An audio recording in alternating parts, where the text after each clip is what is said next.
How do you decide what to select as the best activities to facilitate for your upcoming meeting, work session, or workshop?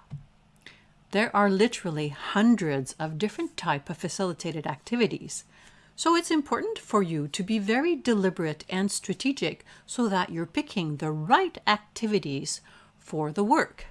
Here are 5 factors to consider: system, purpose, size of group, mindset, and your own skill and confidence. The best type of activities will be determined to begin with the type of system that you're working with. Are you working with an intact team within an organization, or are you working primarily with a community group? And factor number 2, what type of workshop purpose are you facilitating? You'll be able to do much more technical work within an organization, and if you're doing this work online, the technical tools will likely be consistent across all participants. If your purpose is to engage members of a community or multi-sectoral groups, remember to keep your process and your technical tools as simple as possible, because there will be such a diversity of ways by which people will access your platform and be able to engage. The third factor for you to consider is the size of group that you are convening.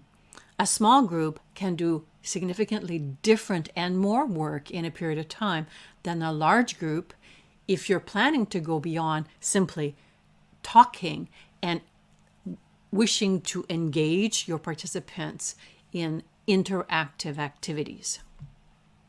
Another factor to consider is the type of participant mindset that you will want to invite as you're doing the work. And that has 2 aspects: the temporal focus, whether you're asking them to look into the past and analyze what has happened, or the present and consider relationships and what's happening now, or go into the future to think about what might be possible. And the thinking mode is related to the temporal focus. Thinking mode are things like whether you're asking people to evaluate, to decide, to be creative, to generate, and so forth. The 5th factor, and certainly not the least, is your own present level of skill and confidence. Sometimes the best activities really are determined by your own facilitation mastery. If you're just starting out, you're going to pick much more straightforward activities than if you're doing some specialized work, have some facilitation experience, and are actually leading a complex collaborative endeavor.